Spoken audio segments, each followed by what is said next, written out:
अस्सलाम वालेकुम my YouTube family. I hope आप सब ठीक होंगे, ईमान और सेहत की बेहतरीन हालत में होंगे। बहुत दिनों के बाद मैं वीडियो बना रही हूँ। ये सहरी के बाद का टाइम है, घर के बाहर का व्यू। तो मैं आपको बता रही थी कि काफ़ी दिनों के बाद मैंने वीडियो बनाई है। रीज़न ये थी कि रमज़ान में रूटीन चेंज हो जाती है और रूटीन में आते आते कुछ दिन लग जाते हैं। रमज़ान में वैसे भी मैं स्लो हो जाती हूँ। आप लोगों में से कौन कौन इस तरह का है कि रमज़ान में बहुत लो फील करता है। यहाँ पे जी आज प्लान था मटन पुलाव बनाने का, वो मैंने स्टार्ट किया। चूँकि मैं ऑयल कम डालती हूँ, मेरी कोशिश यही होती है कि ऑयल कम से कम यूज़ करूँ, तो इस वजह से जो साइड पे प्याज होता है वो जल जाता है। टाइम चूँकि शॉर्ट था इसलिए मैंने मटन प्रेशर में रख दिया और साथ ही तड़का स्टार्ट कर लिया। ऐसे भी टाइम शॉर्ट ना भी हो, टाइम हो, फिर भी मैं कोशिश करती हूँ कि ज़्यादा से ज़्यादा चूल्हे जलाकर एक ही दफ़ा में कुकिंग स्टार्ट कर लूँ। और ये जो रेसिपी है बहुत सिंपल है, आप लोग देख रहे होंगे। आप बताइएगा कि आप लोग पुलाव किस तरह से बनाते हैं। मैं तो ये यखनी वाला बनाती हूँ, इसका टेस्ट बहुत अच्छा होता है। और इसके साथ ये इफ्तारी के लिए चना चाट बना रही हूँ, पकोड़े। यहाँ पे मैं पकोड़े बना रही हूँ। रमज़ान में 1-2 दिन के गैप के साथ पकोड़े तो लाजमी होने चाहिए, डेली तो नहीं यूज़ करने चाहिए, अनहेल्दी होते हैं। वैसे मैं जब पकोड़े बनाती हूँ उसमें पालक लाजमी ऐड करती हूँ, लेकिन यहाँ पर मेरे पास नहीं थी तो मैंने आलू और प्याज डाल के और बाकी जो मसाला जात होते हैं वो डाल के बना लिए। लेकिन इनका भी अच्छा टेस्ट होता है, लेकिन वो वाला टेस्ट नहीं जैसे कि पालक डाल के हम बनाते हैं, ज़्यादा मज़े का होता है। तो यहाँ पे पकोड़े बनाते हुए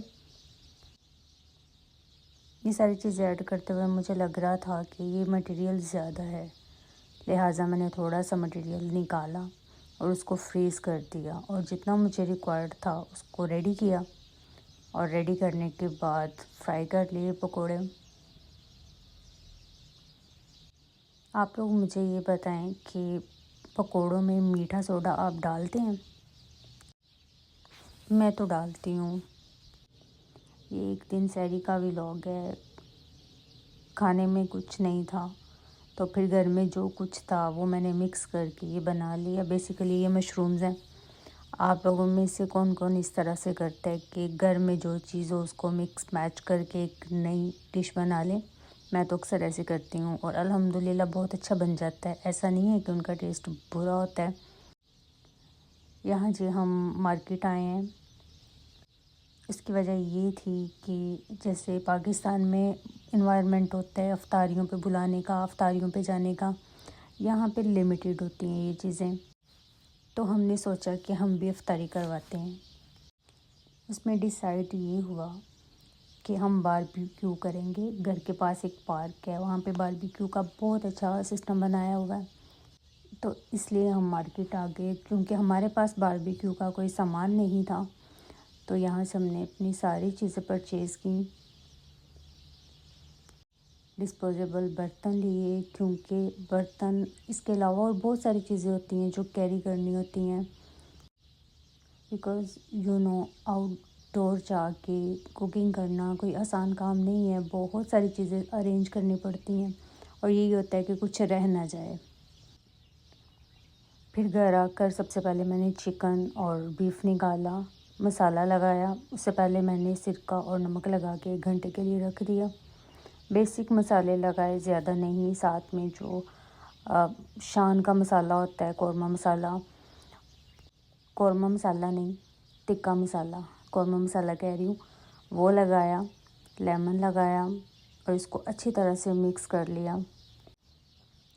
और बीफ का जो बैटर है वो मैंने थोड़ा अलग से रेडी किया था। उसमें मैंने दही ऐड किया था, दही और साथ में शान का ही बीफ टिक्का मसाला ऐड किया। चूँकि मैं पहली दफ़ा ये सब रेडी कर रही थी, मसाला लगा रही थी, तो मैं थोड़ा सा कंफ्यूज भी थी कि ये ना हो कच्चा रह जाए या मसाला अच्छा ना हो, कोई कमी बेशी ना हो। तो ये नेक्स्ट डे हम पार्क की तरफ जाते हुए पहले हमने अपनी सारी चीज़ें इकट्ठी की, सारा दिन लगा के कि कुछ रह ना जाए, कुछ रह जाएगा फिर बहुत प्रॉब्लम होती है। क्योंकि जब घर से जाते हैं एंजॉय करने के लिए तो फिर एंजॉय ही करना चाहिए, ना कि कोई परेशानी हो। तो अभी धूप ही थी, मौसम अच्छा था, हल्की हल्की सर्दी थी, धूप बड़ी अच्छी लग रही थी। और जाते ही जी आग जला ली। अल्लाह का शुक्र है हम लेट नहीं हुए, इफ्तारी से पहले पहले हमारा सारा सामान रेडी हो गया था। यहाँ पे हमने इफ्तारी की, अल्लाह ताला का शुक्र अदा किया।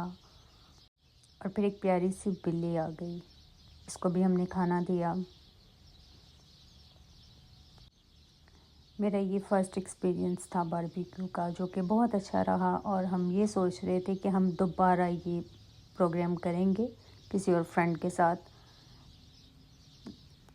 आई होप आपको ये वीडियो अच्छी लगी होगी तो लाइक करिएगा, शेयर करिएगा, मुझे दुआ में याद रखिएगा। चैनल को भी सब्सक्राइब कर लें। तब तक के लिए अल्लाह हाफिज़।